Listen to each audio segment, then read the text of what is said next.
జయ జయ గురు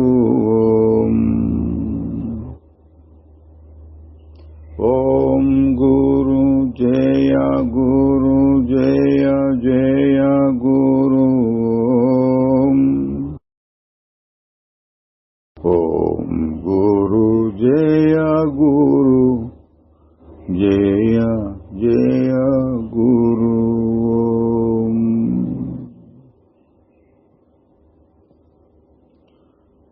ఓం నమో భగవతే శ్రీ రమణాయ.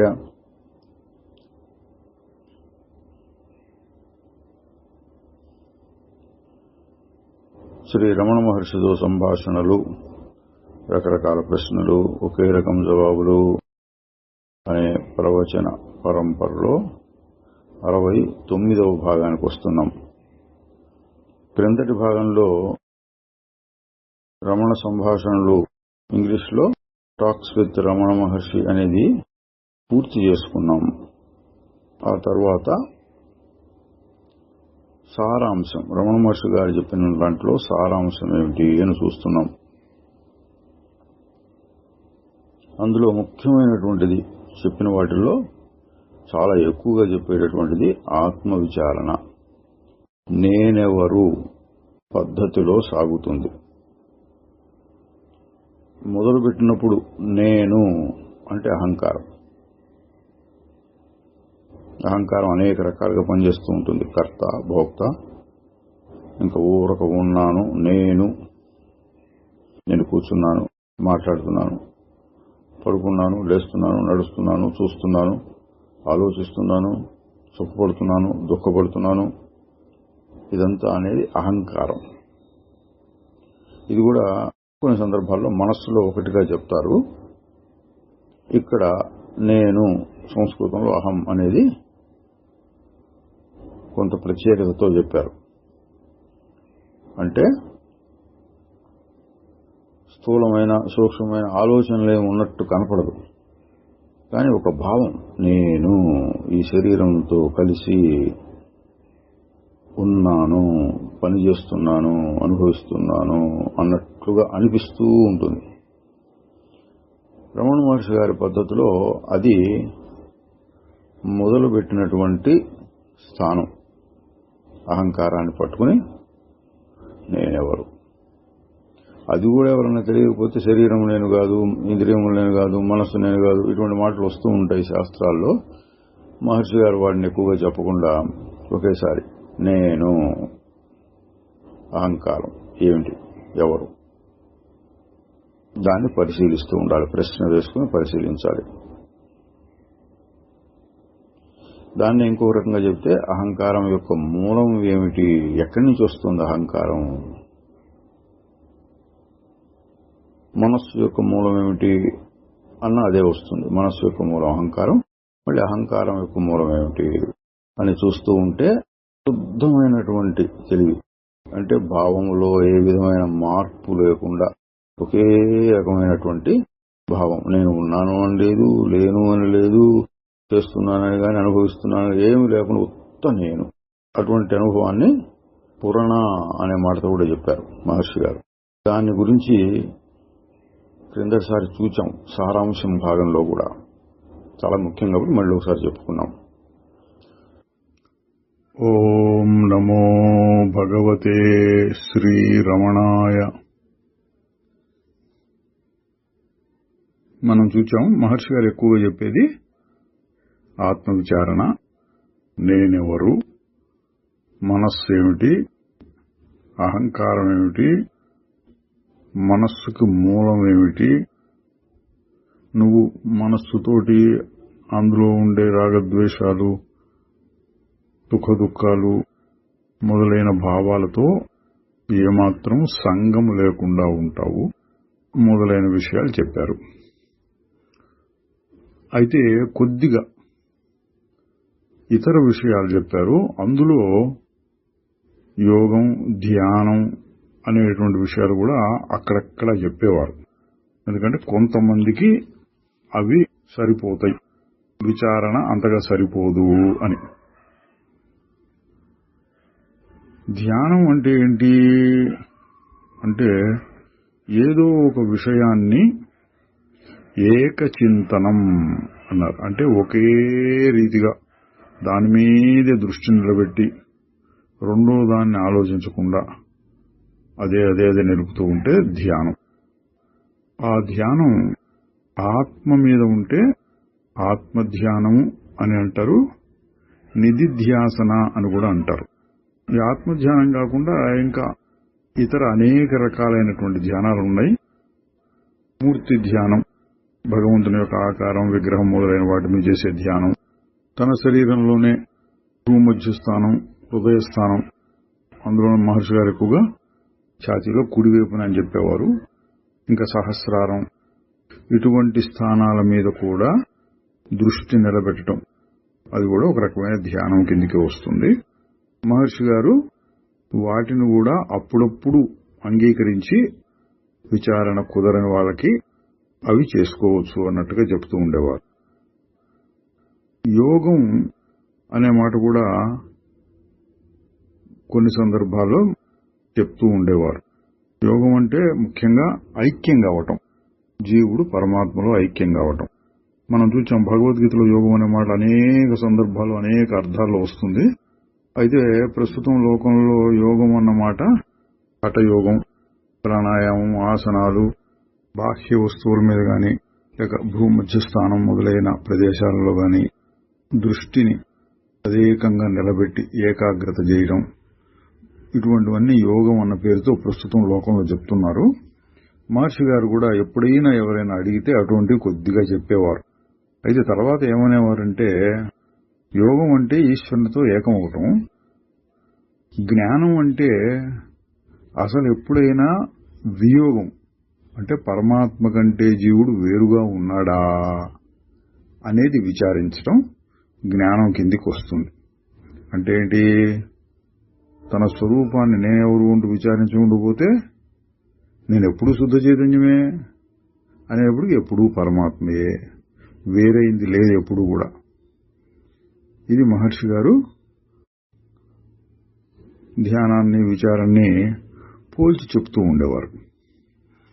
అయితే ఈ యోగం అనేటువంటిది మనస్సుని ఆపటంలోనూ ఇతర వాసనలు కొంచెం తగ్గించటంలోనూ ఏకాగ్రత కలిగించటంలోనూ కాస్త సహాయకారిగానే ఉంటుంది అన్నారు. విచారంలో శ్రవణం అనేది ఒక మాట ఉంది, అంటే వినటం లేక చదువుకోవడం అనుకోవచ్చు. దానివల్ల పరోక్ష జ్ఞానం కలుగుతుంది. ధ్యానం వలన అపరోక్ష జ్ఞానం అంటే ఒక అనుభవంలో తెలుసుకోవడానికి కుదురుతుంది. ధ్యానంలో అహంకారం అంటే నేను ధ్యానం చేస్తున్నాను అనేది ఉంటుంది. అయితే లౌకికమైన అహంకారం కాదు. అయితే నేను ధ్యానం చేస్తున్నాను, ధ్యానం చెయ్యాలి, ఫలానా దాని మీద ధ్యానం చేస్తున్నాను, ఈ భావం ఉంటుంది కాబట్టి అహంకారం ఉంటుంది. అదే విచారణలో అయితే నేనెవరు అట్ట మెట్టుమెట్టుగా వస్తే అహంకారం, దాన్ని కూడా తెలుసుకునేది ఎవరు, అహంకారం కూడా మారుతోంది కదా. ఇట్లా విచారణ చేస్తున్నప్పుడు అహంకారం కూడా నశించిపోయి శుద్ధమైనటువంటి ఆత్మ మిగులుతుంది అనేవారు. మనస్సులో ఒక రూపాన్ని కల్పించుకుని దాని మీద ధ్యానం చేయవలసి ఉంటుంది కదా. అంటే ధ్యానం అంటే అదే మరి మనస్సుతో కల్పించుకోవడమే అన్నారు. మరి రూపం కల్పించుకుంటే అది ద్వైతం అవుతుంది కదా, మంచిదా అని ఎవరైనా అడిగితే, అంటే విగ్రహారాధన, భగవంతునికి ఒక ఆకారాన్ని ఊహించుకుని దాని మీద ఉపాసన చేయటం, అది మంచిదేనా అని ఎవరైనా అడిగితే అటువంటి వాళ్ళకి విచారణయే సరి అయిన మార్గం. ఎందుకంటే విచారణలో భగవంతుడు రూపం ఉందా రూపం లేదా ఇవన్నీ ఉండవు, నీ స్వరూపాన్ని నువ్వు తెలుసుకో. వాళ్ళకి విచారణ బాగా ఉపయోగిస్తుంది. విచారణ మాకు కుదరదు అనే వాళ్ళ కోసం శాస్త్రసమ్మతమైన కల్పనల ద్వారా ధ్యానం చేసుకోవచ్చు. దాన్ని వదలకుండా చేస్తూ ఉంటే మనస్సుకి కాస్త బలం వస్తుంది, క్రమంగా విచారణ చేసే శక్తి కూడా వస్తుంది అన్నారు. ఇక ధ్యానం సత్యాన్ని పట్టుకుని, అంటే సత్య పదార్థం ఇది అని తెలుసుకుని దాన్ని పట్టుకుని దాని గురించే ఆలోచించడం ఉంటుంది. విచారణ ఏం చేస్తుంది? సత్యం అసత్యం ఈ రెండింటినీ వివేకం అంటే ఇదేది అదేది అని తెలుసుకోవడంగా ఉంటుంది విచారణ. ధ్యానం అనేది ఒక పోరాటంలాగా ఉంటుంది. ఇతర ఆలోచనలు కమ్ముకుని వచ్చి ధ్యాన సంకల్పాలని తొలగించడానికి ప్రయత్నం చేస్తూ ఉంటాయి. అందువలన విసుగు చెందకుండా క్రమక్రమంగా ఆ ధ్యానాన్ని గట్టి చేసుకుంటూ ఉండాలి. దీనికోసం మహర్షి గారు భగవద్గీతలో ఒక శ్లోకాన్ని చాలాసార్లు చెప్తూ ఉండేవారు. యతో యతో నిశ్చరతి మనశ్చంచలమస్థిరం అని. ఈ మనసు ఎప్పుడెప్పుడు బయటకు కదులుతూ ఉంటుందో అప్పుడప్పుడల్లా మళ్లీ వెనక్కి పట్టుకొచ్చి ఆత్మ విచారణ లేక ఆత్మ ధ్యానం మీద పెడుతూ ఉండాలి. ధ్యానం విచారణ గురించి ఇంకొకసారి ఏమన్నారంటే, ధ్యానం కర్తృతంత్రము. శాస్త్ర భాష ఇది. కర్తృతంత్రం అంటే చేసేవాడి మీద, కర్త మీద ఆధారపడి ఉంటుంది. అంటే చెయ్యొచ్చు, చేయకపోవచ్చు, ఇట్లా ఊహించుకుని చేయొచ్చు, అట్లా ఊహించుకొని చేయొచ్చు. అందువల్ల లోకంలో ధ్యానాలు చాలా చాలా చాలా చాలా రకాలు ఉంటాయి. విచారణ అనేది వస్తుతంత్రం. అంటే వస్తువును బట్టి ఆ వస్తువు ఎట్లా ఉంది అని విచారించి ఉన్నది ఉన్నట్లుగా తెలుసుకోవడం. తన మనస్సుకు సంబంధించిన కల్పన, నమ్మకం అవసరం లేదు, ఉన్నది ఉన్నట్టుగా తెలుసుకోవడం. అందువలన ధ్యానం కర్తృతంత్రం, కర్త మీద ఆధారపడి ఉంటుంది. విచారణ వస్తుతంత్రం. నేను ధ్యానం చేయాలని ప్రయత్నం చేస్తూ ఉంటాను, కానీ ఇతర ఆలోచనలు వద్దన్నా ఊరికి తోసుకు వస్తూ ఉంటాయి. ఎట్లాగూ అని అడిగితే ఒక సందర్భంలో మంచిదే, లోన ఉన్నవి బయటికి వస్తూ ఉంటాయి అన్నారు. అంటే ఏంటి? విచారణ ధ్యానం రెండు కలిపి చూస్తే వచ్చే ఆలోచనలను ఆపక్కర్లేదు. జ్ఞాన మార్గంలో అది వస్తున్నాయి, నాకు సంబంధం లేదు అన్న దృష్టితో చూస్తూ ఉంటే లోపలున్నవి వస్తూ ఉంటాయి, బలహీనపడుతూ ఉంటాయి. అందువలన అది మంచిదే అన్నారు. ధ్యానం కండ్లు మూసుకుని చేయాలా, తెరుచుకుని కూడా చేయొచ్చా అంటే రెండు విధాలుగానూ చేయవచ్చు అన్నారు. లోకంలో ఉన్నాయనండి, ఒక్కొక్క గురువు గారు ఒక్కొక్క పద్ధతిలో చెప్తూ ఉంటారు. రెండు రకాల పద్ధతులు ఉన్నాయి, ఎట్లాగైనా చేయొచ్చు అన్నారు. మనస్సులో మారుతూ ఉండేటటువంటి లక్షణం ఉంది. అదే మూడు గుణాలు, సత్వ రజో తమో గుణాల వలన మార్పులు వస్తూ ఉంటాయి. అందువలన నిన్న కుదిరింది ఇవాళ కుదరలేదే అని బెంగ పెట్టుకోకుండా ప్రయత్నం చేస్తూ ఉండాలి.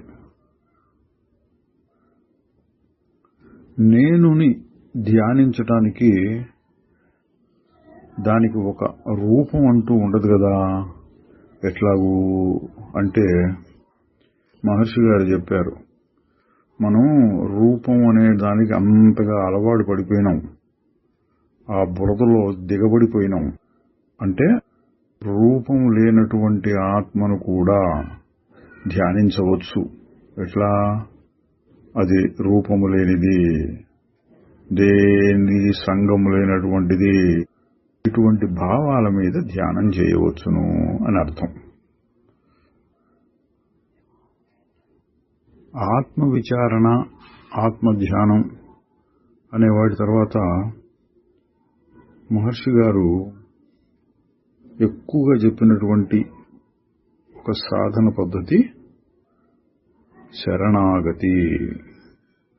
నిజానికి అది సాధన కాదు, అది కూడా ఒక రకమైన జ్ఞానమే అన్నట్లు చెప్తూ ఉండేవారు. ఎందుకని? అంతా ఈశ్వరుడే చేస్తున్నాడు, నాదేమీ లేదు అని తెలుసుకుని ఇక నువ్వు ఆలోచించడం ఆపేయాలి. అది శరణాగతి అంటే. దేవుడికి అర్పణ చేసేసుకుంటే ఇక తర్వాత నువ్వేమీ కోరకూడదు. అది శరణాగతి అంటే. అని మాకు ఈ జ్ఞాన పద్ధతి సరిపడదు, మేము దేవుణ్ణే పూజిస్తాం, భక్తి చేస్తాం అని అడిగే వాళ్ళకి ఈ మాట చెప్పేవాళ్ళు, శరణాగతి. శరణాగతి అనేది వైరాగ్యానికి చిట్ట చివరి మెట్టు అన్నారు. అంటే ఏంటి?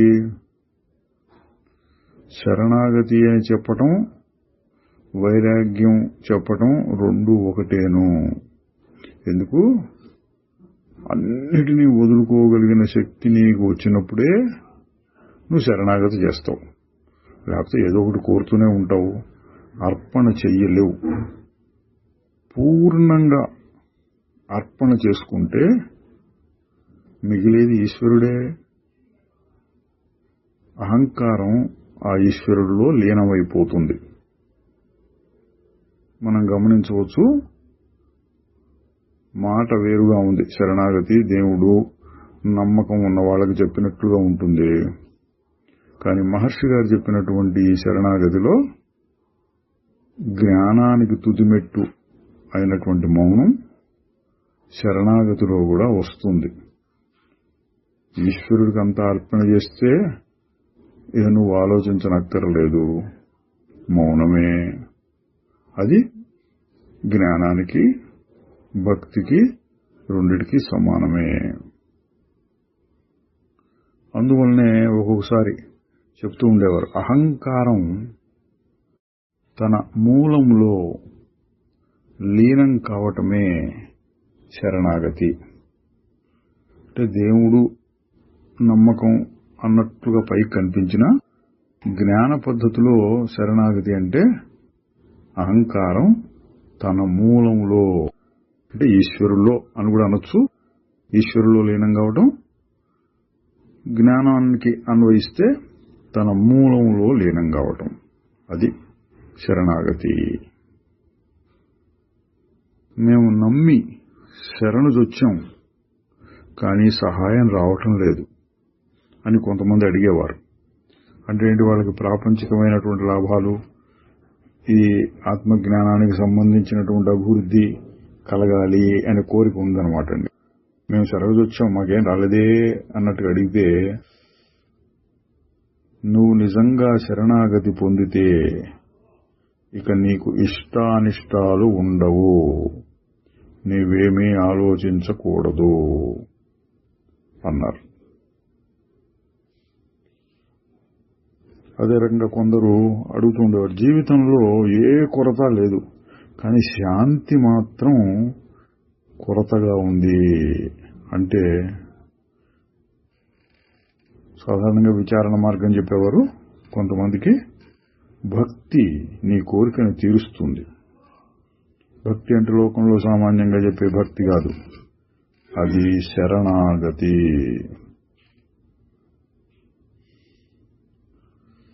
మాకు అనుగ్రహం కావాలి, ఎట్లా లభిస్తుంది అని చాలా మంది అడుగుతుండేవాడు. అంటే ఏంటి? మా వల్ల కాదు, మా అంతరం మేమేం చేయలేము, అనుగ్రహం ఉండి మీరే మమ్మల్ని రక్షించాలి అన్నట్లుగా అడిగితే, అనుగ్రహం శరణాగతి వల్ల వస్తుంది. అంటే నువ్వేం ఆలోచించకుండా ఉండు, ఈశ్వరుడు నీ సంగతి చూసుకుంటాడు అని పైకి చాలా తేలిగ్గా ఉన్నట్లు అనిపిస్తుంది. కానీ ఈ శరణాగతి కూడా అంత తేలికైన విషయం కాదండి. రాగద్వేషాలు, కోరికలు బాగా పలచబడిపోయిన వారు మాత్రమే ఆ శరణాగతిని పూర్తిగా చేయగలుగుతారు. అయితే చిన్న తేడా ఏంటంటే, శరణాగతి దాంట్లో ఒక నమ్మకం కావాలి. ఈశ్వరుడు ఉన్నాడు, అయితే గురువు ఉన్నాడు, ఆ శక్తికి మనం అర్పించుకోవాలి. ఇది ఒక నమ్మకం మీద ఆధారపడింది. విచారణలో అయితే నమ్మకం అక్కర్లేకుండా నేనెవరు, దేవుడెవరు, నాకు దానికి సంబంధం ఏంటి, ఇట్లా చూస్తూ ఉంటారు. ఇందులో నమ్మకం పాలు ఎక్కువ అక్కర్ల, అంత మాత్రం తేడా ఉంది. ప్రయోజనంలో మటుకు అవిచారణ, శరణాగతి రెండూ ఒకటే.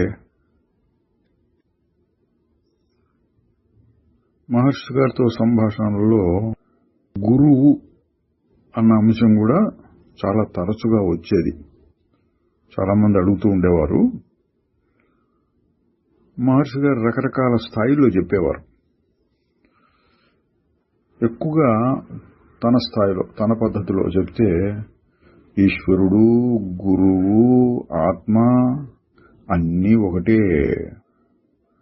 ఒక ముముక్షువు తను సంసారంలోంచి బయటకు పడేయమని ఈశ్వరుణ్ణి ప్రార్థిస్తే ఆ ఈశ్వరుడు ఒక శరీరం కలిగిన గురువుగా వస్తాడు. తను సాధన చేసి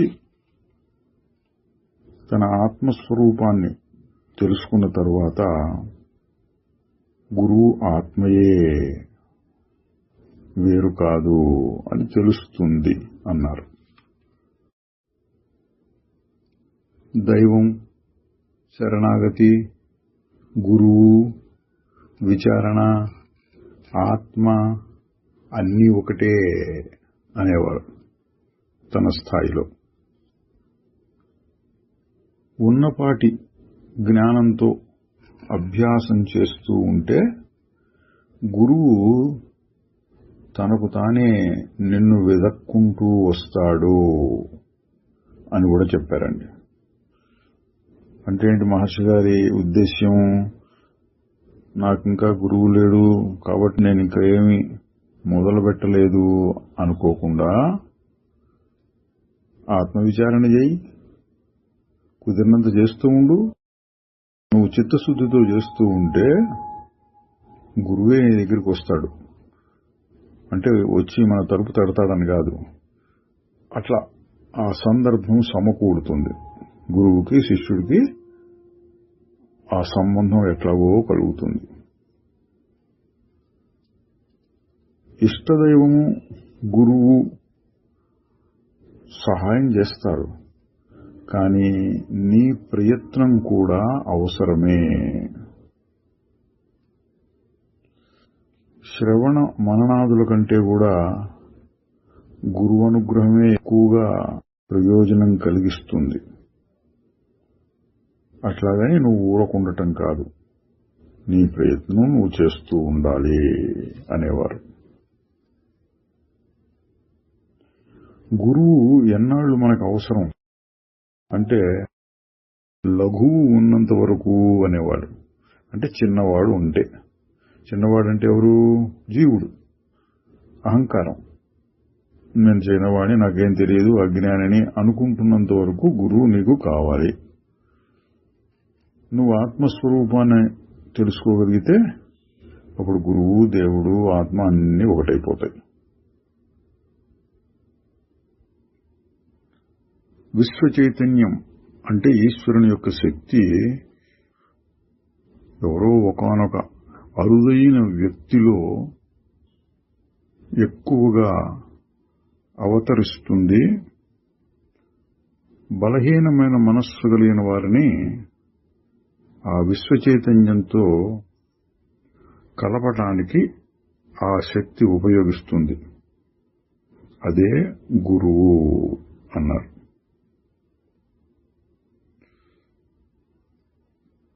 మాకు అనుగ్రహం కావాలి, మీ అనుగ్రహం కావాలి, గురువు అనుగ్రహం కావాలి, ఈశ్వరుని అనుగ్రహం కావాలి, ఇట్లా చాలా మంది అడుగుతూ ఉండేవారు. మహర్షి గారు ఎక్కువగా చెప్పిన సమాధానం ఏంటంటే, ఈ విధంగా ప్రశ్నించటమే అనుగ్రహం ఉన్నది అనటానికి గుర్తు. చూడండి, మంచి ప్రశ్న అడిగావు. అనుగ్రహం కావాలి, నాకు ఆత్మజ్ఞానం కావాలి, మోక్షం కావాలి, ఇటువంటి ప్రశ్నలు అడుగుతున్నావంటే అనుగ్రహం ఉన్నట్టే అన్నారు. గురువు సమీపంలో దగ్గరగా ఆయనతో పాటు ఆశ్రమంలోనూ మఠంలోనూ ఉంటూ సాధన చేస్తే మంచిది కదా అని అడిగితే, శారీరకమైనటువంటి దగ్గరతనం అవసరం లేదు. ముఖ్యమైనటువంటిది మనస్సు. మనస్సులో ఆ గురువుతోటి సంపర్కం ఏర్పరచుకోవాలి. అంటే గురువు సర్వాత్మకుడు అని అనుకోవచ్చు, ఒక వ్యక్తి అని అనుకోవచ్చు, నా మనస్సులోనే ఉండి నన్ను నడిపిస్తున్నాడు అని కూడా అనుకోవచ్చు. గురువు సమర్థుడేనా కాదా అని కొంతమందికి అనుమానం వస్తూ ఉంటుంది. దానికి మహర్షి గారు చెప్పిన ఒక గుర్తు ఏంటంటే, ఎవరి సన్నిధిలో అప్రయత్నంగా శాంతం తోస్తుందో అటువంటి వారిని గురువుగా గుర్తించవచ్చు అన్నారు.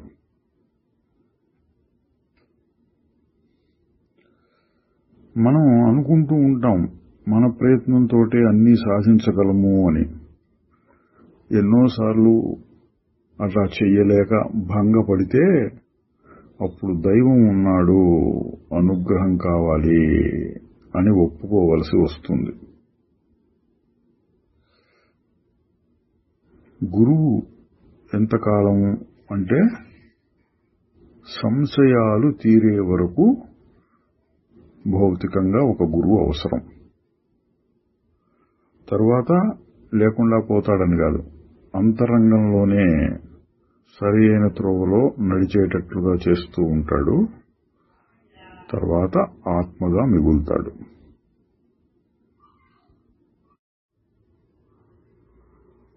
మౌనం అనే దాని గురించి కూడా చాలా తరచుగా చెప్తూ ఉండేవారు. అది ఎడతెగని భాషణ అనేవారు. మామూలుగా సంభాషణ లేక భాషణ చెప్తూ ఉంటే ఒకరి ద్వారా మరొకరికి కొంత జ్ఞానం వెళ్తూ ఉంటుంది. అయితే మౌనం అనేది ఎడతెగని భాషణ అన్నారు. అంటే చెప్పేటప్పుడు మధ్య మధ్యలో ఆగటం, అనుమానం వస్తే అడగటం, మళ్ళీ చెప్పటం, సరే తర్వాత చెప్పుకుందాం అనటం, ఇటువంటివన్నీ ఉంటాయి. మౌనంగా కూర్చుని చెప్పేవాడు మౌనం, వినేవాడు మౌనం, అప్పుడు అది ఎడతెగని భాషణ, అట్లా వస్తూ ఉంటుంది జ్ఞానం అన్నారు. అయితే ఇది బాగా అభివృద్ధి చెందిన వాళ్ళకే తెలుస్తుంది. దీనికి ఉదాహరణగా దక్షిణామూర్తిని గురించి చెప్తుండేవారు. దక్షిణామూర్తి ఆయన ఎదురుకుండా కూర్చున్న మహర్షులు. మౌనం వ్యాఖ్య, మౌనంగా ఆయన చెప్పారు. వీళ్ళందరూ ఆ మౌనాన్ని అర్థం చేసుకున్నారు. వాక్కును నిగ్రహించటం మౌనం అని లోకంలో ఎక్కువగా చెప్తూ ఉంటారు. మౌనం గురించి తాయుమానవార్ అనే తమిళ సాధువు చెప్పినటువంటి విషయాన్ని కూడా తరచుగా చెప్తూ ఉండేవారు. అహంకారం నశించిన వెంటనే మౌనం తానుగా పుడుతుంది. అది వెలుగు కాదు, చీకటి కాదు, రెండింటికి అతీతమైనటువంటిది. అయినా సరైన మాట లేక అది కూడా వెలుగు అనే చెప్తారు అన్నారు. ఎవరు? తాయుమానవారు. ఇక్కడ వెలుగు అంటే జ్ఞానం అండి. జ్ఞానం అజ్ఞానం రెండింటికి అతీతంగా అటు ఊరకు ఉండేది. దాన్నే ఆత్మస్థితి లేక ఆత్మానుభవం. ఆత్మానుభవంలో మౌనంగా ఉండటమే. వాక్కును నిగ్రహించి చేసేటటువంటి మౌనం కొంతవరకు సహాయపడవచ్చు. మాటల వల్ల కలిగే మనస్సులోని చలనాల్ని తగ్గించడానికి సహాయపడుతుంది.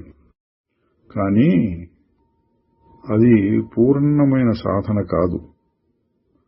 మనోనిగ్రహం బాగా కుదిరిన తరువాత వాక్కు మౌనం అవసరం ఉండదు.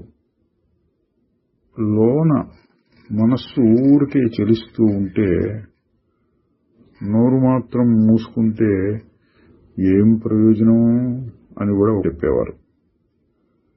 అంటే మహర్షి గారు ఎక్కువగా చెప్పేది మౌనం అంటే ఆత్మయే, అటు ఊరకుండటం. మరి గురువు మౌన బోధ ఏమిటి అంటే అది ఎడతెగని భాషణ, ఎడతెగని ఉపదేశం అన్నారు. తర్వాత సమాధి అనేటటువంటి విషయం గురించి చాలా మంది ప్రశ్నించేవారు. సాధారణంగా లోకంలో ఉన్న అభిప్రాయం ఏంటంటే సమాధి అనగానే పురాణాల్లో, ఇతర కథల్లో ఫలానా మహర్షి గారు లేదా ఫలానా రాక్షసుడు కూడా అట్లా కదలకుండా రాయిలాగా ఎన్నో యుగాల పాటు ఉండిపోయినారు. అట్లాగే చరిత్రలోనూ ఇటీవల మనం గ్రహించగలిగినటువంటి వాటిల్లోనూ శ్రీరామకృష్ణ పరమహంస మొదలైన వాళ్ళు చాలా మంది యోగులు సమాధిని అభ్యసిస్తారు. అది కుదిరినప్పుడు ఏమాత్రం చలనం లేకుండా, బాహ్య విషయాలు అసలు అగపడకుండా అదొక స్థితిలో ఉండిపోతారు. నిద్ర లాంటి స్థితి, బయట నుంచి చూసేవాళ్ళకి నిద్ర అన్నట్టుగా ఉంటుంది. అటువంటి యోగులు ఎక్కడో మఠాల్లోనో, గుహల్లోనో, హిమాలయ పర్వతాల్లోనో చాలా మంది ఉన్నారు ఇప్పటికి కూడా అని చెప్తూ ఉంటారు. అటువంటి దాన్ని సమాధి అన్న పేరుతో లోకంలో అందరూ అర్థం చేసుకుంటున్నారు. అయితే మనం భగవద్గీత చూచాం. అందులో సమాధి అన్న మాటకి స్థితప్రజ్ఞ అన్న అర్థంలో చెప్పారు. సమాధిలో ఉన్నటువంటి వాడు ఎట్లా ఉంటాడు అని అర్జునుడు ప్రశ్నిస్తే స్థితప్రజ్ఞ లక్షణాలను వర్ణించారు. రమణ మహర్షి గారు కూడా అదే పద్ధతిని అనుసరించారు. వారు నిర్వికల్ప సమాధి అంటే ఏ కదలకుండా రాయిలాగా ఉన్న స్థితిని కూడా అనుభవించే ఉన్నారు. కానీ నలుగురికి దాన్ని ఉపదేశించినట్టుగా, ఆదేశించినట్లుగా లేదు. ఎక్కువగా ఏం చెప్పేవారంటే ఎప్పుడూ సమాధే అన్నట్లుగా చెప్పేవారు. యోగ వాసిష్టంలో కూడా ఒక చోట అదే వస్తుంది. జ్ఞాని అయిన వానికి సమాధి కాని సమయం ఏదో చెప్పు అని వచ్చింది అక్కడ. మహర్షి గారు కూడా అట్లాగే కళ్ళు మూస్తే నిర్వికల్పం అంటే నిర్వికల్ప సమాధి, కళ్ళు తెరిస్తే సవికల్పం అంటే అన్ని వికల్పాలు కనపడుతూ ఉన్నా నేపథ్యంలో వెనకాల అంటుకోకుండా ఉండేటటువంటి ఆత్మను చూస్తూ ఉండటం.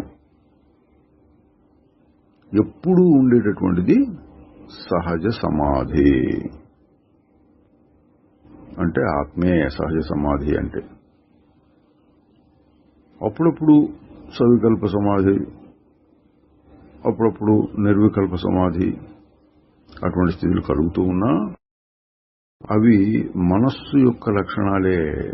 మనస్సుతో కలిగినటువంటి మార్పులు, అవి కూడా మార్పులే. మరి ఎప్పుడూ ఉండేది, ఏ మార్పు లేకుండా ఉండేది శుద్ధ చైతన్యం, ఆత్మ, శుద్ధమైన నేను. దాన్ని అట్లా దృష్టిలో పెట్టుకుని మర్చిపోకుండా ఉంటే బాహ్యంలో ఏ పని చేస్తూ ఉన్నా సహజ సమాధి అవుతుంది అన్నారు. నిర్వికల్ప సమాధి కన్నా సహజ సమాధి ఎంతో మెరుగు. అభ్యాసం వల్ల మనస్సు హృదయంలో లగ్నమై ఉండేటటువంటి సమయాన్ని మనం పెంచుకుంటూ రావచ్చు. అంటే ఈ సవికల్ప, నిర్వికల్ప మొదలైన సమాధుల్ని కొంత అభ్యాసం చేయవచ్చు. ముందు మెట్టుగా, చివరి మెట్టు సహజ సమాధి. మనోలయం అంటే మనస్సు ఏదో ఆత్మలో కలిసిపోయిందా అన్నట్టుగా ఉంటుంది. గాఢ నిద్రలో మనసు లేకుండా పోయినట్టు. కానీ తర్వాత మళ్లీ యథాప్రకారం వస్తూనే ఉంటుంది. కారణం ఏంటంటే మనస్సుని ఏదో చేసి పని చేయకుండా చేయడమే లక్ష్యంగా పెట్టుకుంటే కాసేపు ఆగుతుంది. అయితే జ్ఞానంలో మనస్సుని ఆత్మకు భిన్నంగా గుర్తించకుండా ఉండటం ముఖ్యం. మనస్సు వస్తుంది పోతుంది, ఒక రకంగా చెప్తే అది లేనిది, ఇంకొక రకంగా చెప్తే ఆత్మే చెలించి అట్లా అవుతోంది అని తెలుసుకున్నప్పుడు దాన్ని మనోనాశం అన్నారు. మనస్సు అనేది అసలు లేనే లేదు అన్న దృష్టి అనమాట అండి. వ్యవహార దశలో కూడా సమాధి ఉంటూనే ఉంటుంది. అంటే తెలుసుకుంటే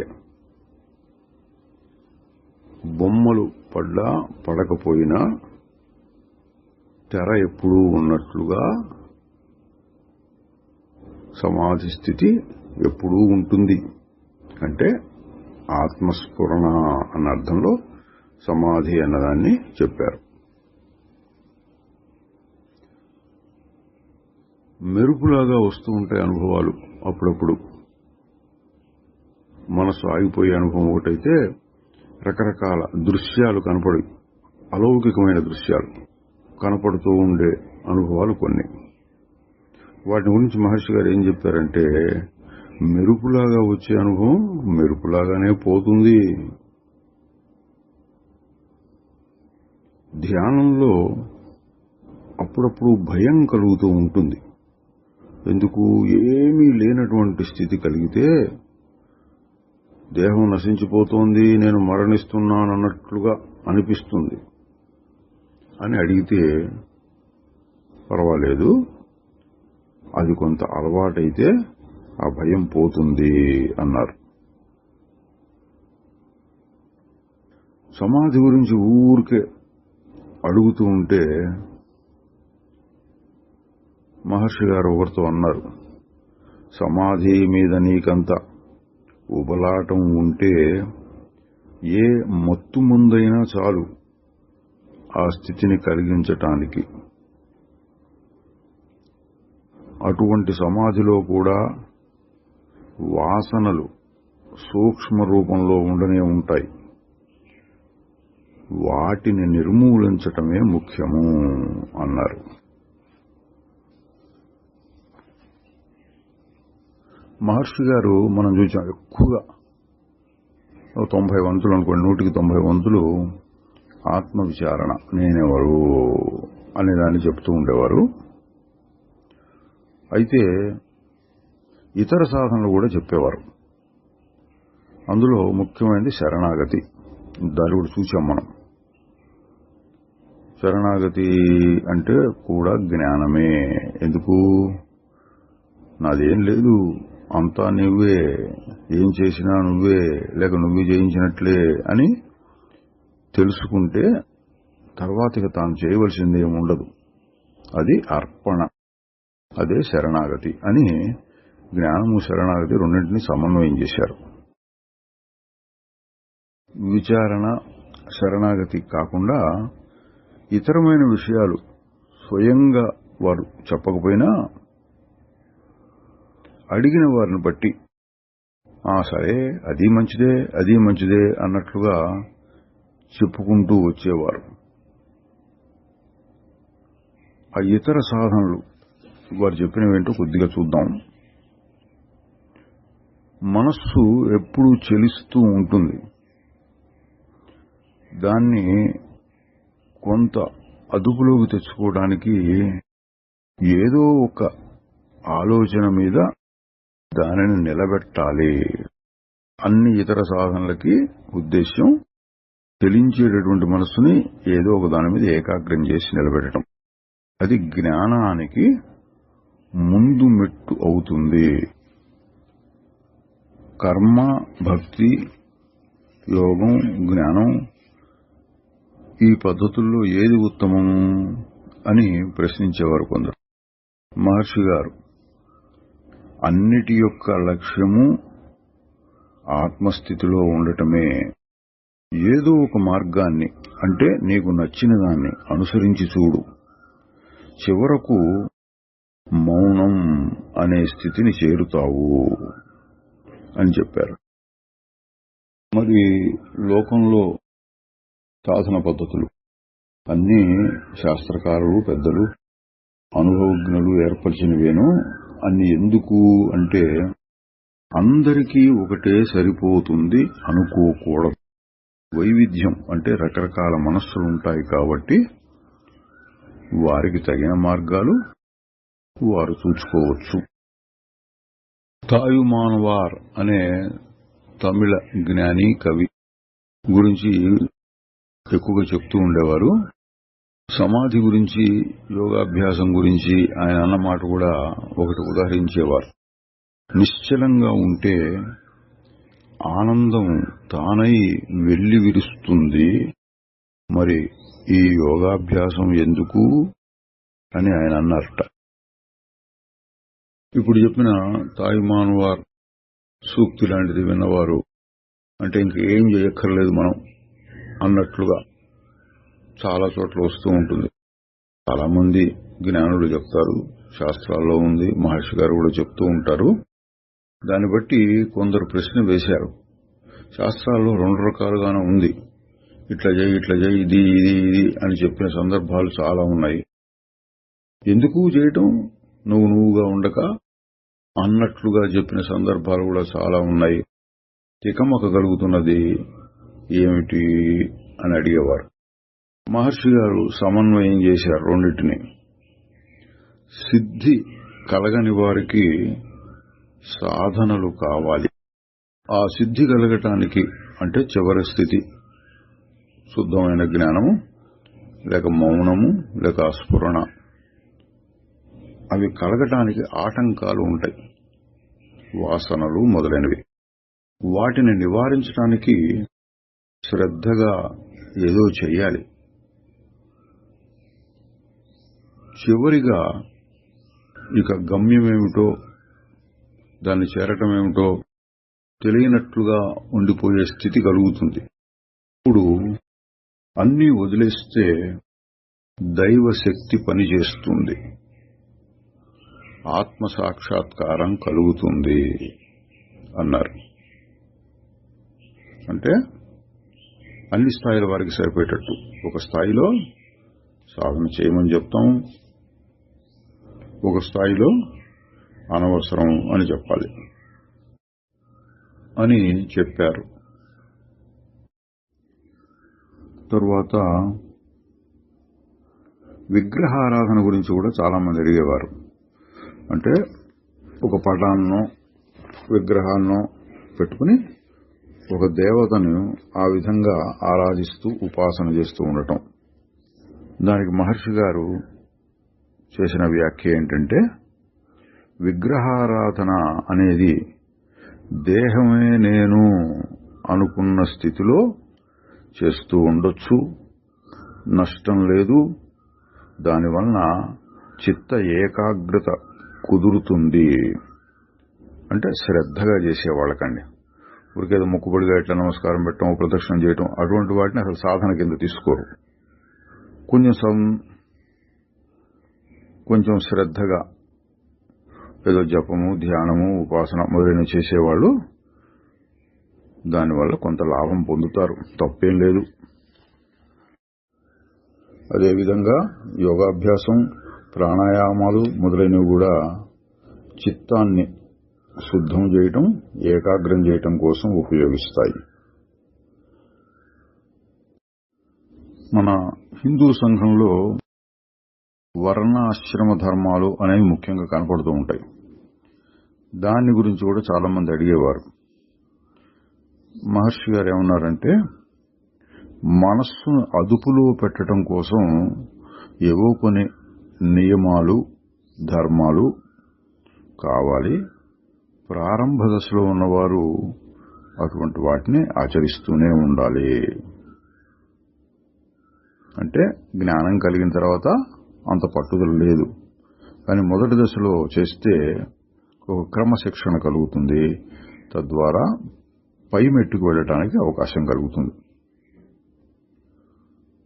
ప్రాణాయామంలో అంటే శ్వాసను నింపటం, బంధించడం, మళ్ళీ వదలటం, ఇటువంటి రకరకాల పద్ధతుల్లో చేస్తూ ఉంటారు. మహర్షి గారు వాటిని గురించి కూడా ఎప్పుడైనా కొద్దిగా చెప్పినా జ్ఞానానికి సమన్వయం చేస్తూ చెప్పేవారు. జ్ఞాన పద్ధతిలో ప్రాణాయామం అంటే నాహం, నేను కాదు అంటమే గాలిని వదలటం, కోహం, నేనెవరు అనటమే గాలిని మళ్లీ నింపుకోవటం, సోహం, అది నేను అంటే శుద్ధమైన స్ఫురణ, నేను అనుకోవడమే గాలిని నిలబెట్టడం అంటే కుంభకం అనే అర్థంలో చెప్పేవారు. ఇది కుదరని వారు అంటే జ్ఞాన పద్ధతి కుదరని వారు శ్వాస నిరోధం అభ్యసించవచ్చు, కానీ అది గమ్యం కాదు. అట్లాగే కొంతమంది ఏవో శబ్దాలు, చెవులు మూసుకుని, చెవులు కళ్ళు మూసుకుని శాంభవి ముద్ర అంటారు. ఏవో కొన్ని శబ్దాలు వినపడుతూ ఉంటాయి. వాటి మీద మనసును లగ్నం చేసి ధ్యానం చేస్తూ ఉంటారు. మహర్షి గారు దానికి కూడా అదే రకమైన సమాధానం, ఏకాగ్రత పెంచడానికి సహాయం చేస్తాయి అటువంటి సాధనలు, కానీ గమ్యం కావు. విచారణ జోడించి ఆ శబ్దాన్ని వినేదెవరు అని సాధన చేస్తే మంచిదే. ఇంకా అనేక సహకారులు అంటే సహాయం చేసేటువంటి పద్ధతులు, ఆహారంలో నియమం పాటించడం, ఉపవాసాలు, యోగాభ్యాసం, కొన్ని రకాల మందులు, వీటన్నిటినీ కూడా లోకంలో అభ్యసిస్తూ ఉంటారు. వాటి ఫలితం తాత్కాలికం. వాటి మూలాన్ని కనిపెట్టడమే అసలు మార్గం. అంటే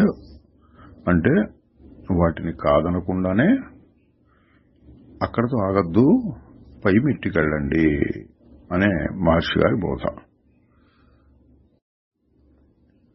సాధారణ స్థాయి లోకులకు మనం చూపగలిగినటువంటి మంచి మార్గం ఏమిటి అంటే దైవ చింతన. ఏదో రకంగా దేవుడు అనేటటువంటి నమ్మకంతో మొదలు పెట్టుకోవచ్చు. అదేవిధంగా మంత్ర జపం, భక్తి, ధ్యానం అంటే దేవుడి మీద ధ్యానం, ఇవన్నీ సహకారులుగా ఉపయోగిస్తాయి. చివరికి ఆత్మకు దగ్గరగా చేరుస్తాయి. అసలు మనకి ఈ శరీరము, జన్మ, దేహం, మనస్సు ఇవన్నీ ఎందుకు అని అడిగితే అతీతమైన ప్రశ్న అవుతుంది. సరైన సమాధానం లేదు దానికి. మహర్షి గారు ఏం చెప్పేవారంటే ఆత్మసిద్ధిని పొందటం కోసమే శరీరము, మనస్సు వచ్చినాయి.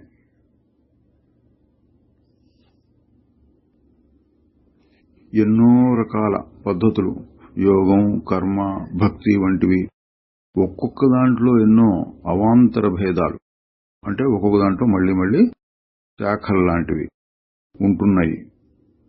ఇవన్నీ చాలా గూఢంగా అంటే తెలుసుకోవడం కష్టంగా ఉన్న శాస్త్రాలు.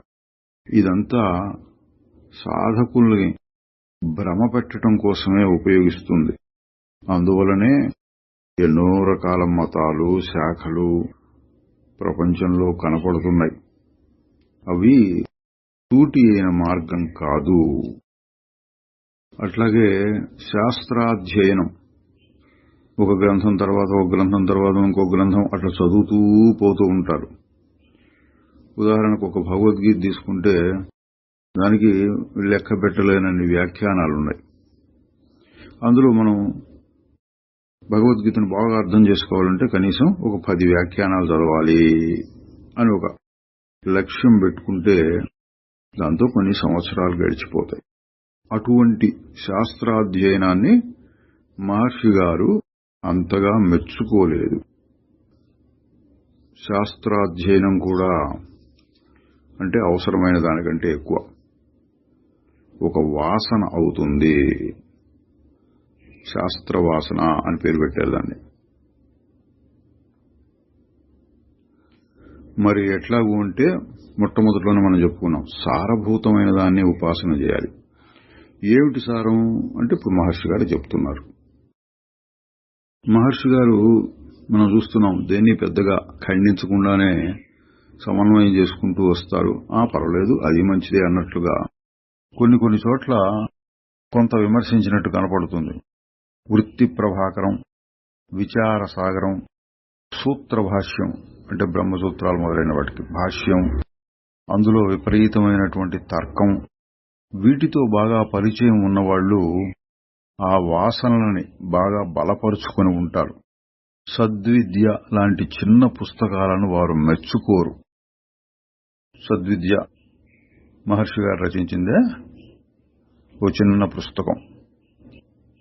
అటువంటి చిన్న గ్రంథాలు వారికి నచ్చవు. పెద్ద పెద్ద గ్రంథాలు, వారికి భాష్యాలు, పెద్ద తర్కము, పూర్వపక్షం, సిద్ధాంతం అవన్నీ ఉంటే వారికి నచ్చుతుంది అని వాటిని కొద్దిగా ఖండించినట్లుగా చెప్పేవారు. అవన్నీ కేవలం శబ్దాలే. నీవు అంతర్ముఖుడు అయితే ఇక శాస్త్రాలు అక్కరలేదు. కొందరు ఫలానా దేవత యొక్క మంత్ర జపం, ఏదో గాయత్రి అని, శ్రీరామ అని అట్లాంటివి ఉంటే సరే మంచిదే అంటుండేవారు. అహం బ్రహ్మాస్మి అనేది జ్ఞానశాస్త్రంలోని వాక్యం, ఉపనిషత్తుల్లోనిది మహావాక్యం అంటారు. నేనే దేవుణ్ణి, లేక దేవుడిలో నేను ఒక భాగాన్ని, దేవుడికి నాకు తేడా లేదు, ఇటువంటి అర్థాలు చెప్తూ ఉంటారు. వాటిని జపంగా చేస్తూ ఉంటారు. దాని మీద ధ్యానం కూడా చేస్తూ ఉంటారు. మహర్షి గారు దాన్ని అంతగా మెచ్చుకోలేదు. నేను బ్రహ్మను నిరంతరం జపం చేసినంత మాత్రం చేత ఎవరు బ్రహ్మము కాలేరు. ఆత్మ దర్శనం చెయ్యాలి, ఊరికే శబ్దమాత్రం కాదు. అది ఎట్లా కుదురుతుంది? అహం బ్రహ్మాస్మి అన్న వాక్యాన్ని అహం అంటే ఏంటి, బ్రహ్మ అంటే ఏంటి అని విచారణ చేయాలి. దానివలన సిద్ధి లభిస్తుంది. అదేవిధంగా తత్వమసి అనే వాక్యాన్ని గురించి కూడా చెప్తూ ఉండేవారు. ఇది కూడా మహావాక్యం, ఉపనిషత్తుల్లోనిది. తత్ అది, త్వం అంటే నీవు, అసి అయి ఉన్నావు. దీన్ని కూడా జపంలాగా చేస్తే లాభం లేదు. అందులో త్వం పదం అంటే నువ్వు అని గురువు చెప్పడం, లేక శిష్యుడు నేను అనుకోవటం. దాన్ని గురించి గట్టిగా విచారణ చేసి అనుభవాన్ని పొందితే చాలు, అదే తత్తుగా మిగులుతుంది.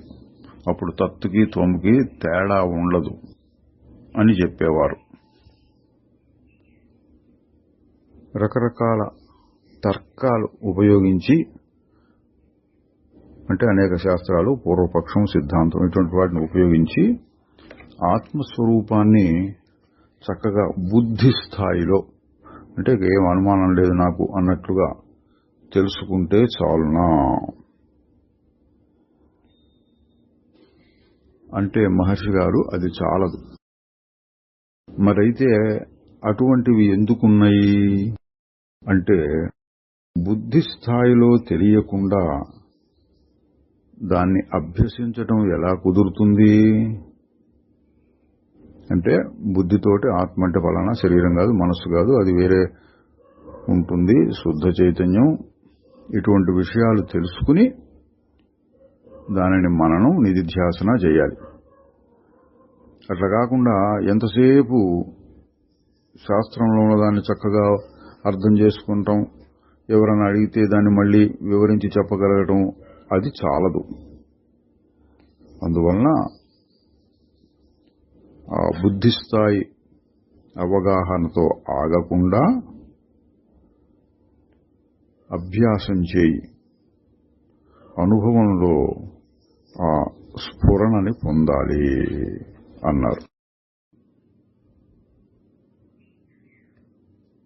ఆత్మానుభవం లేక స్థిత ప్రజ్ఞ, జీవన్ముక్తి అనేటటువంటి వాటికి బాహ్యంగా ఏవైనా సాధనలు ఉపయోగిస్తాయా అన్న విషయం మీద కూడా చాలా మంది అడుగుతూ ఉండేవారు. ముఖ్యంగా సన్యాసము, ఏకాంతము ఇవి కావాలా? మహర్షి గారి పద్ధతి చూస్తున్నాం. చాలా వరకు వీటిని లోకంలో చెప్పుకునే వాటిని అంగీకరిస్తూ ఉంటారు. కొన్నిటిని మాత్రం అంతగా ప్రోత్సహించరు. ఎందుకంటే లోకంలో సామాన్యంగా చెప్పేటటువంటి విధి నిషేధాలు, ఇది ఇట్లా చేయాలి, ఇట్లా చేయకూడదు, ఇట్లా ఉండాలి, ఇట్లా ఉండకూడదు, ఈ రూల్స్ అని రకరకాల నియమాలు, రూల్స్ లాంటివి పెడుతూ ఉంటే కొందరు వాటిని చక్కగా అనుసరిస్తూ ఉంటారు, కష్టపడుతూ ఉంటారు కూడా. మహర్షి గారు ఆ విధంగా కాకుండా ప్రస్తుతం నీవు ఉన్నవాడు ఉన్నట్లుగా ఎంత కుదిరితే అంతగా ఆత్మవిచారణ మొదలుపెట్టు, లేకపోతే శరణాగతి అనేదాన్ని అర్థం చేసుకో. ఇంకా అది చేసి ఇది చేసి శరీరాన్ని, పరిస్థితుల్ని మార్చి తర్వాత ఏదో చేస్తాను అని ఆలస్యం చేయకు. నీకు చేతనైనంతగా నువ్వు చేస్తూ ఉంటే పరిస్థితులన్నీ అవే చక్కబడతాయి అన్నట్లుగా చెప్పేవారు. ఏకాంతము గురించి అడిగినప్పుడు, ఏకాంతం అనేటువంటిది మనస్సులో ఉంటుంది. కోరికల లోపల ఉన్నప్పుడు ఎక్కడున్నా అది ఏకాంతం కాదు. వైరాగ్యం బాగా నిండి ఉంటే, అంటే ప్రపంచం మీద కోరికలు బాగా పలచబడిపోయినప్పుడు ఎక్కడున్నా ఏకాంతంలో ఉన్నట్టే. అది ఇది వదలాలి అని చూస్తావు. నేను నాది అనేది వదిలితే అప్పుడు అన్నిటినీ వదిలినట్టే. నేను నాది, అహంకారం, మమకారం, వీటిని అంటే అహంకారం, మమకారాన్ని వదలడం అంత తేలికైన విషయం కాదు. కానీ అది లక్ష్యంగా పెట్టుకో. సంసారము, భార్య, పిల్లలు వాళ్ళందరూ ఏం చేశారు? నీ మనస్సులో ఉండేటటువంటి అభిమానము, మమకారమే నిన్ను బాధ పెడుతుంది. దాన్ని తెలుసుకో. వ్యావహారిక ప్రపంచం బాధ పెడుతూ ఉంటుంది, మోహాన్ని ఇంకా పెంచుతూ ఉంటుంది కదా. అందువల్ల దాన్ని వదిలితే మంచిది కదా అని అడిగితే, ఎవరికి ఆ వ్యామోహం కలుగుతున్నది అని విచారించి చూడు అనేవారు. ఏకాంతం అంటే మనస్సును నిశ్చలంగా నిలపటం. గుంపులు ఉన్నా కూడా అది సాధ్యమే. అంటే మనస్సు నిశ్చలంగా ఉంటే, దేన్ని పట్టించుకోకుండా ఉంటే నువ్వు ఏకాంతంలో ఉన్నట్లే. సన్యసించటం అంటే అహంకారాన్ని వదులుకోవటం అని చాలా లోతైన అర్థంలో చెప్పేవారు. బాహ్యమైన సన్యాసం గురించి ప్రోత్సహించకపోగా కొంత నిరుత్సాహపరిచేవారు. ఎందుకు అంటే ఇందాక చెప్పినట్టు అవన్నీ సాకులుగా చూపించి మనస్సు చేయగలిగినంత కూడా చేయకుండా ఊరుకుంటుంది. అందువల్ల ఈ బాహ్య విషయాన్ని పట్టించుకోకుండా ఎటువంటి అనుమానం వచ్చినా, ఎవరికి ఇది, ఎవరికి కష్టం, ఎవరికి అభిమానం, ఎవరికి వ్యామోహం, ఇట్లా ప్రశ్నించుకుంటూ అంతర్ముఖం అవుతూ ఉండు. అదే అసలైన సాధన. ఏకాంతవాసము, సన్యాసం అనే పేరుతో ఎక్కడికో పోతావు. కానీ అక్కడ ఉన్న పరిస్థితులు, అక్కడ ఉన్న వ్యక్తులతో మళ్లీ అభిమానం మొదలవుతుంది. ఒకడు గృహస్థు అయినా సరే నేను గృహస్థునే అని అనుకోకుండా ఆత్మవిచారణ చేస్తూ ఉంటే అతడు సన్యాసియే.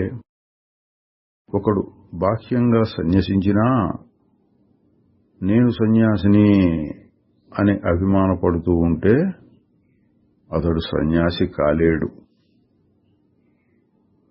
కొందరు మరీ ఎక్కువగా ఈ ప్రశ్నలను అడుగుతూ ఉంటే అనేవారు, ఏకాంత జీవితం కావాలి అని తీవ్రంగా నువ్వు కోరుకున్నట్లయితే అటువంటి కోరిక తీరటానికి మరో జన్మ కావాల్సి ఉంటుంది అన్నారు. అంటే ఎందుకు అంత ప్లాన్ వేసుకుని ఇది ఇట్లా ఉండి ఇది ఇట్లా ఉండి ఇది ఇట్లా ఉండి అప్పుడు నేను సాధన చేస్తాను అనకుండా ఇప్పుడు ఈ రోజున ఉన్న పరిస్థితుల్లోనే మొదలుపెట్టు అని మహర్షి గారి సందేశం. ఆత్మానుభవం కలగటానికి సహాయం చేసేటటువంటి పరిస్థితులు ఏమిటి అన్నప్పుడు ముఖ్యంగా నేనెవరో ప్రశ్నించి చూసుకో అనే చెప్తూ ఉండేవారు. కానీ అప్పుడప్పుడు అడిగిన వారిని బట్టి సందర్భాన్ని బట్టి కొన్ని ఇతర విషయాల్ని ఇవి కూడా సహాయం చేస్తాయి అన్నట్లు చెప్పేవారు. మనస్సు బుద్ధి శుద్ధంగా ఉంటే అవి సహాయం చేస్తాయి, కానీ కొంతవరకు. ఎందుకంటే ఆత్మవస్తువు బుద్ధికి కూడా అతీతమైనటువంటిది.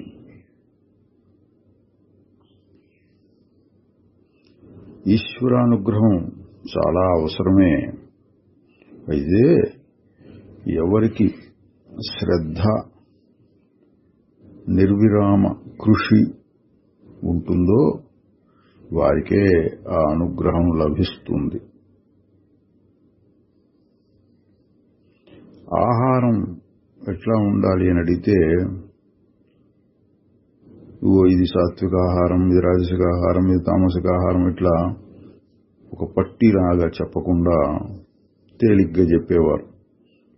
హితంగా మితంగా తినాలి. హితం అంటే తనకు సరిపడేది, మనస్సును చాంచల్యం ఎక్కువ లేకుండా చేసేది ఏదో తానే చూసుకోవాలి. అట్లాగే మితం, భగవద్గీతలో కూడా అదే చెప్పేవారు.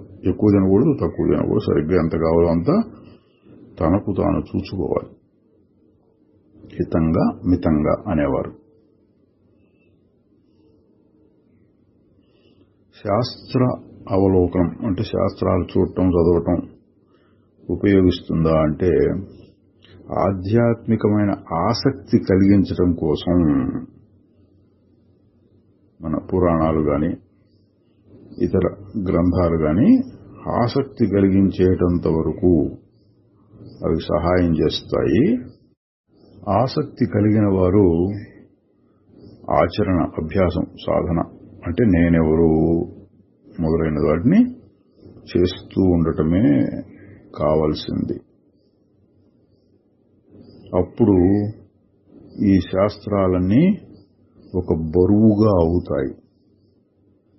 అంటే శాస్త్రములో ఉన్న సారాన్ని గ్రహించి వాటిని వదిలేయాలి.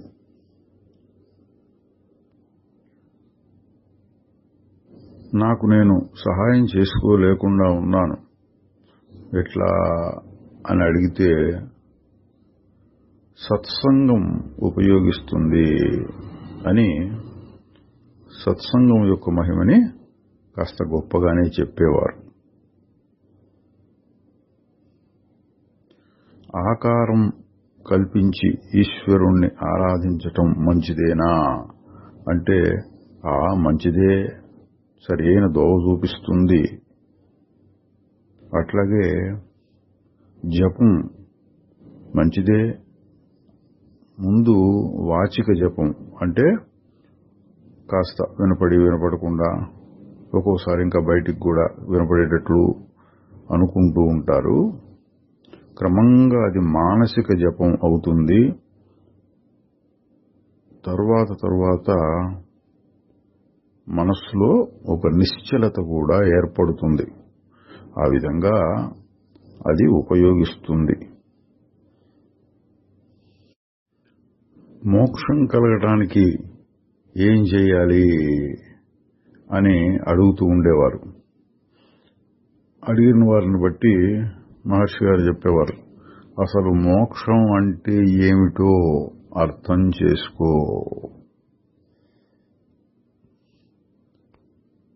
లౌకికమైనటువంటి శాస్త్రాలు, ప్రస్తుతం చెప్తూ ఉన్న సైన్స్ మొదలైనవి ఆత్మజ్ఞానానికి సహాయం చేస్తాయా అంటే చాలా స్వల్పంగా అన్నారు. అంటే ఏంటి, అటువంటి శాస్త్రాలలో బాగా ఆరితేరిన వారికి బుద్ధి చురుకుగా తయారవుతుంది, సూక్ష్మ బుద్ధి. అంతవరకే. ముముక్షుత్వము, వైరాగ్యము అటువంటివి ఉండవు. అందువలన అటువంటి విద్యల యొక్క ప్రయోజనం మోక్షం కోసం పెద్దగా ఉండదు. మహర్షి గారు చాలా తరచుగా నిద్ర, గాఢ నిద్ర ఆత్మానుభవానికి ఒక రుజువుగా చెప్తూ ఉండేవారు. నిద్రలో నీవు ఉన్నావు కదా, ఇతరమేమీ లేదు కదా, అదే నీ స్థితి అన్నట్లు. అయితే మరి ఎక్కువసేపు నిద్రపోవడం అలవాటు చేసుకుంటే మోక్షం కలుగుతుందా? లేదు. నిద్రలో మనం ఏ సాధన చేయలేము. అందువలన అక్కడ శుద్ధ చైతన్యం ఉన్నప్పటికీ అనుభవం మాత్రమే గాని దానివల్ల జ్ఞానం దృఢపడటము అది ఉండదు. అందులోంచి తిరిగి రాగానే మళ్ళీ తన పాత స్థితే గుర్తొస్తుంది. ఏ సాధన చేసినా మెలకువలోనే చేయాలి.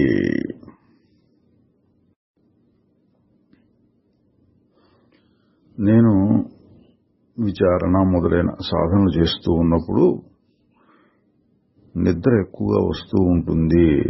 ఏం చేయాలి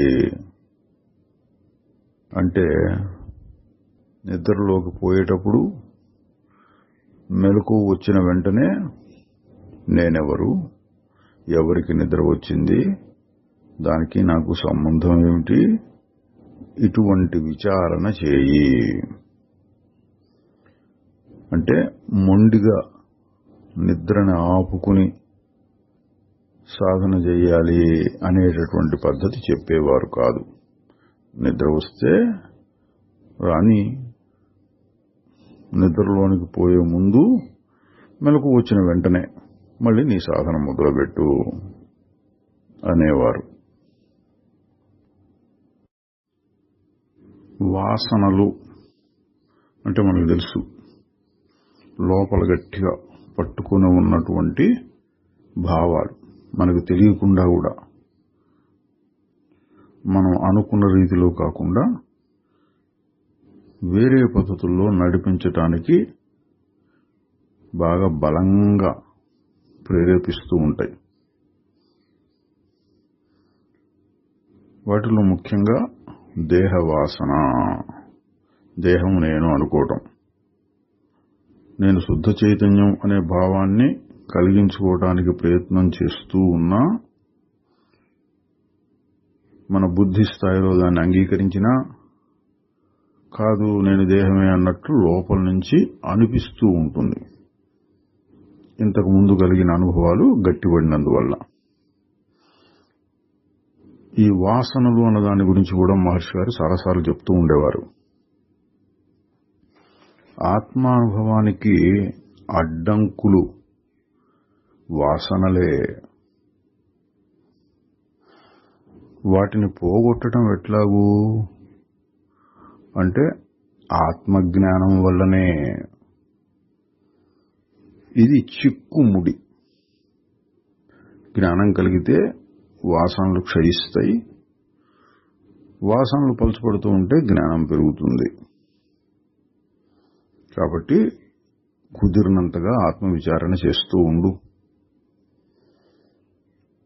వాసనలు ఉన్నాయి మరి ఏం చేయాలి అంటే బలవంతంగా వాటిని నిగ్రహించుకో అని చెప్పకుండా ఎవరికి ఈ వాసనలు, ఈ సంస్కారాలు, అభిమానం, మమకారం ఇట్లాంటివి కలుగుతున్నాయో ఎవరికి అని విచారణ చేస్తూ మనస్సును ఇటువైపుకు తిప్పటానికి అంటే మరలించడానికి ప్రయత్నం చేస్తూ ఉండు అనేవారు.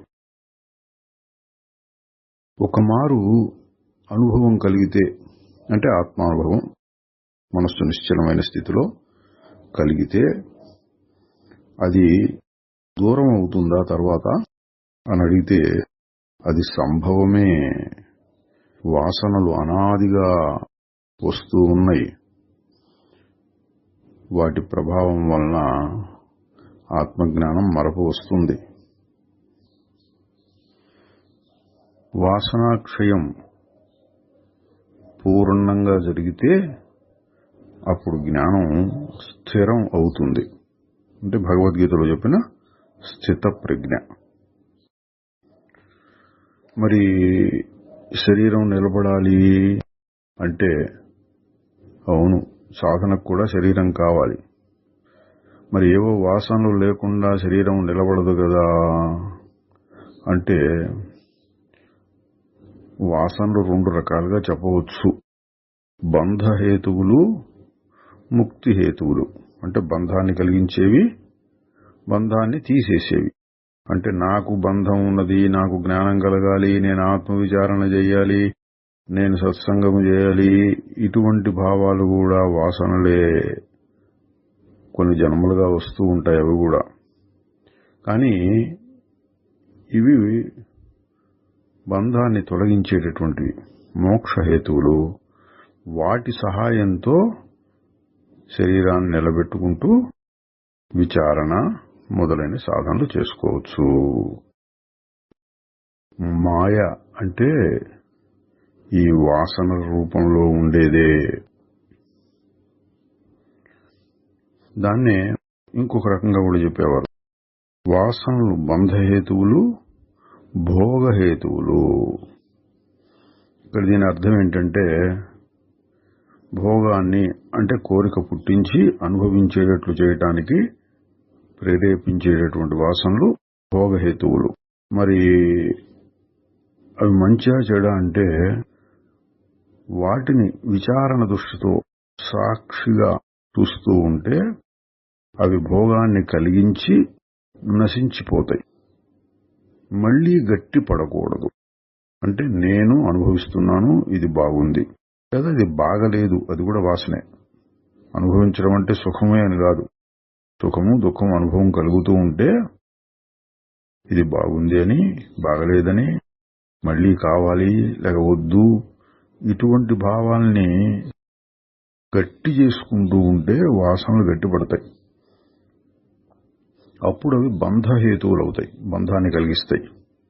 ఇట్లా కాకుండా వచ్చింది, దానివల్ల ఏదో అనుభవం కలిగింది, ఈ అనుభవం నాకు కాదు, నేను అసంగ స్వరూపము అనే దృష్టితో చూస్తూ ఉంటే అది భోగాన్ని కలిగించి పల్చబడిపోతుంటూ ఉంది, గట్టిపడదు. అజ్ఞానులకు వాసనలు గట్టిగానే ఉంటాయి.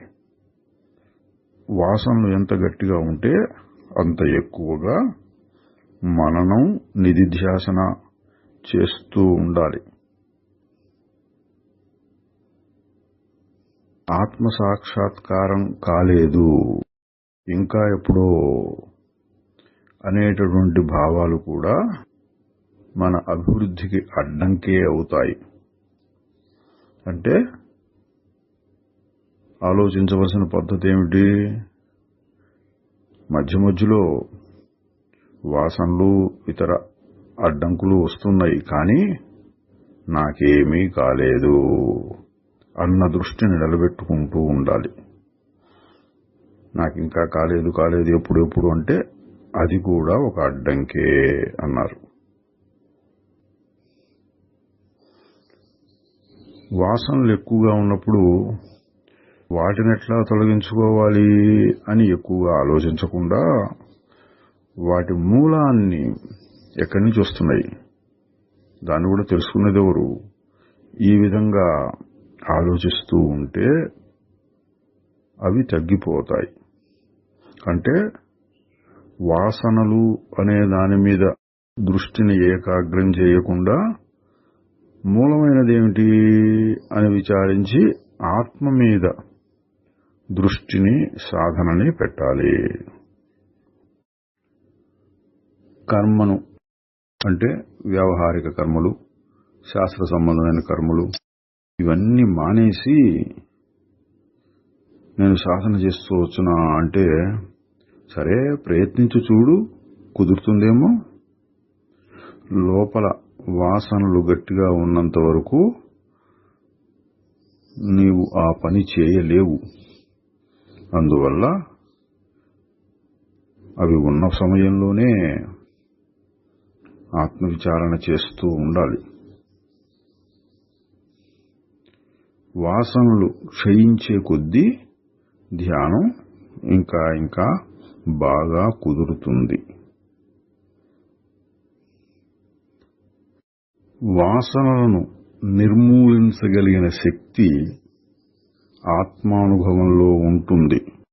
నీవు ఉన్నవాడవు ఉన్నట్లుగా ఉండిపోతూ ఉంటే వాసనలు తమంతగా తగ్గిపోతాయి.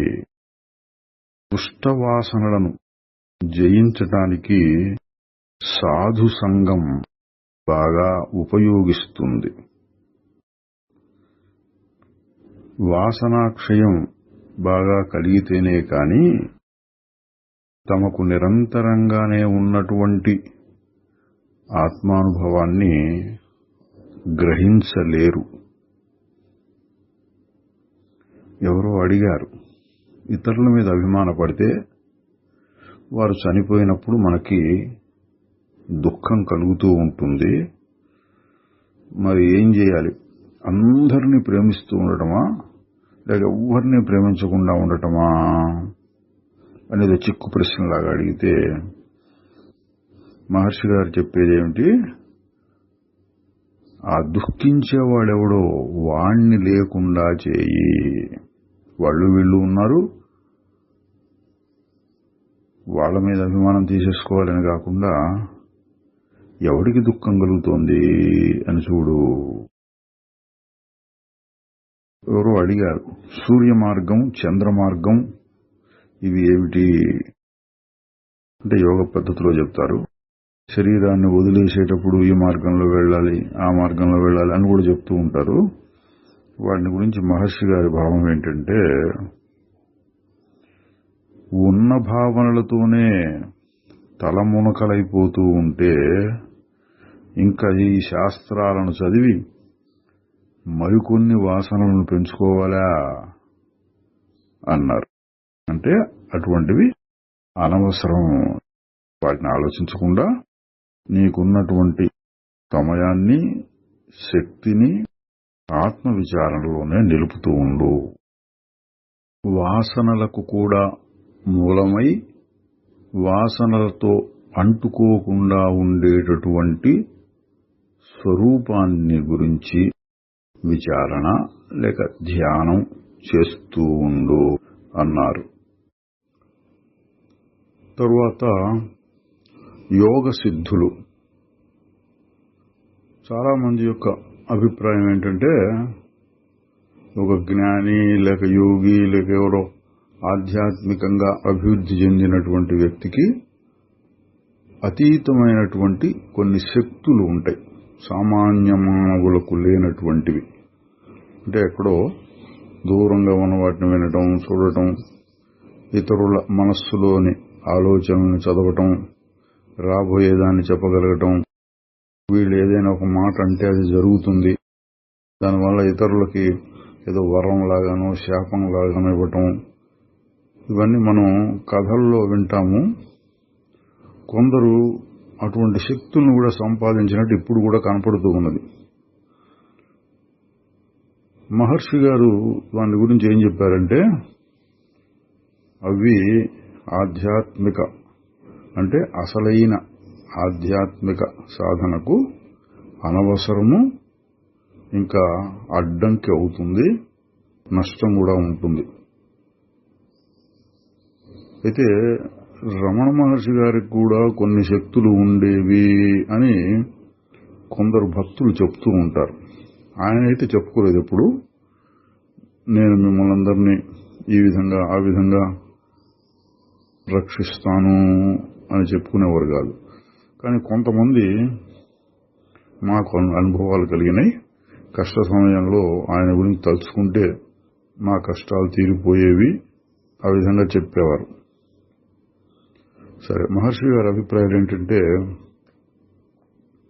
యోగ సిద్ధులు లేక అతీత శక్తులు మనోభూమికలోనివే, ఆత్మకు సంబంధించినవి కావు. మనస్సునే ఒక రకంగా క్రమశిక్షణలో పెట్టి ఒక రకమైన ఉపాసన చేసి దానికి సామాన్యంగా అందరికీ లేనటువంటి శక్తుల్ని సంపాదించుకోవచ్చు. మహర్షి గారు ఏమనేవారు, దూరశ్రవణం, ఎవరికో దూరంగా ఉన్న విషయాలు తెలుస్తాయి అంటే వినేవాడు ఉంటే కదా అసలు వినటం అనేది. ఆ వినేవాడెవరు? అట్లాగే ఇతరుల తలపుల్ని పసిగట్టే శక్తి ఉండొచ్చు, కానీ అట్లా తెలుసుకునేవాడు ఎవడు? ఆకాశంలో ఎగరటం, లేకపోతే శరీరం అదృశ్యం అయిపోవటం, అవన్నీ ఎందుకు? అసలు నువ్వు శరీరానివా అని అడిగేవారు. ఏం చేయడానికి సిద్ధులు మనకి? దానివల్ల అహంకారం పెరుగుతుంది. అంటే ఇతరులకు లేని శక్తులు నాకున్నాయి అనుకోవటం వలన.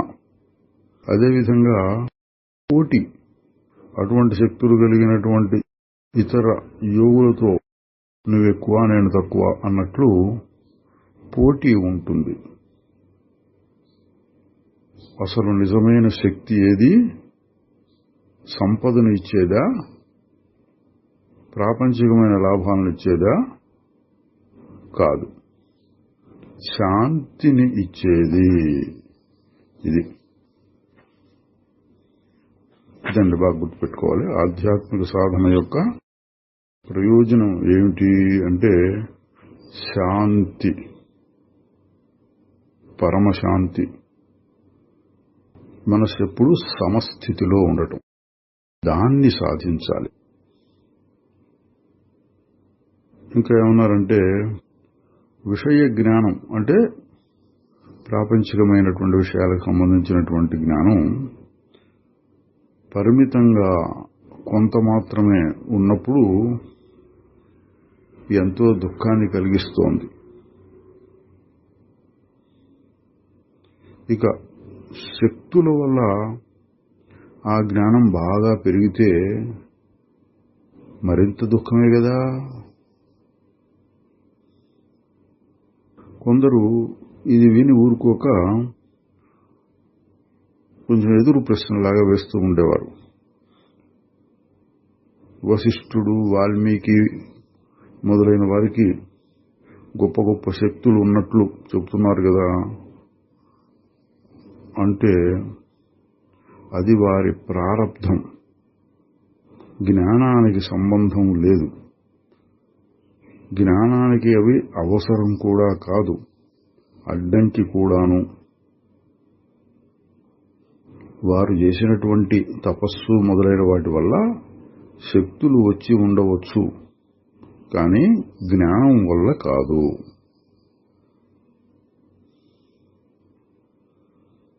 శ్రీరామకృష్ణ పరమహంస వివేకానందని ఇట్లా తాకగానే ఆయనకి ఆనంద సిద్ధి కలిగింది. అంటే అదొక రకమైన అలౌకికమైన స్థితిలోకి ఆయన వెళ్ళాడు వివేకానంద గారు. మరి అటువంటి శక్తి గురువులకు ఉండాలి కదా అని కూడా అడిగేవారు కొందరు. మహర్షి గారు అన్నారు, ఆయన అంటే రామకృష్ణ పరమహంస గారు ఆ విధమైనటువంటి అనుభవాన్ని అందరికీ కలిగించలేదు కదా. దాన్ని గ్రహించగలిగినటువంటి అర్హత కలిగిన వాళ్ళు కూడా ఉండాలి. అంతేకాకుండా అటువంటి అనుభవాలు తాత్కాలికమే. ఇది కూడా గమనించవలసిన విషయం అండి.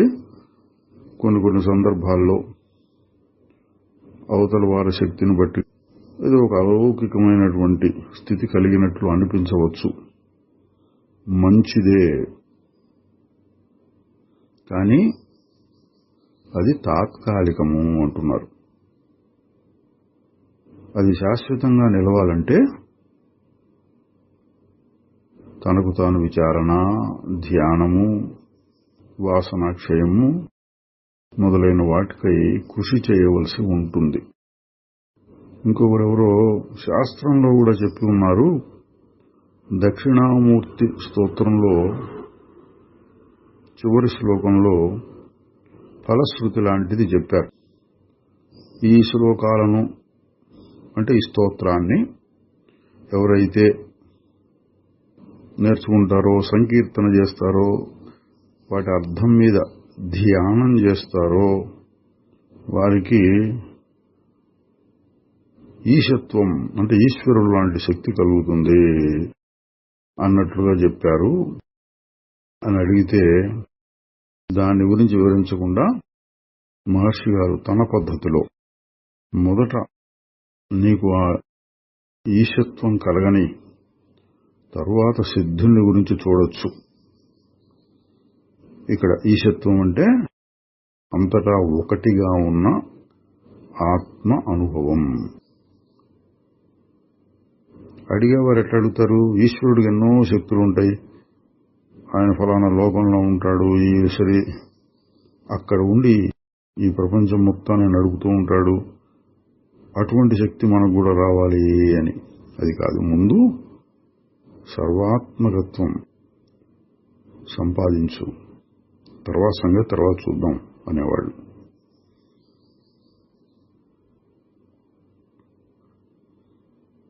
ఓం నమో భగవతే శ్రీరమణాయ. ఈ విధంగా ఈరోజు శ్రీరమణ సంభాషణల్లోని సారాంశంలో కొన్ని విషయాలను చూచాం. ఇప్పుడు మంతెనవారిపాలెం విజయమ్మ గారు తమ అనుభవాలని మనకి వెల్లడిస్తారు. వారికి కృతజ్ఞతలు. ఓం సద్గురువే నమః. ఓం సహనా భవతు సహనౌ భునక్తు సహ వీర్యం కర్వావహై తేజస్వినావధీతమస్తు మా విద్విషావహై. ఓం శాంతి శాంతి శాంతి. స్వామి, మీ పాదపద్మములకు నా హృదయపూర్వక నమస్కారములు. సహోదరులందరికీ నమస్కారములు.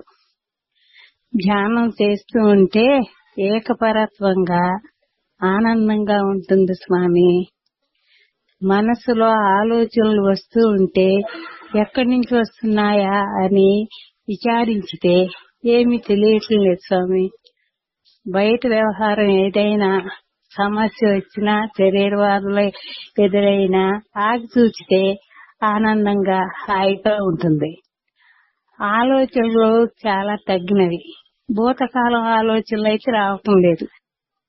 ప్రపంచ వ్యవహారంలో కానీ, ఇంటిలో కానీ దేహ సమస్యలు వచ్చినప్పుడు నేనెవరు అని ప్రశ్న వెంటనే గుర్తు వస్తున్నది స్వామి.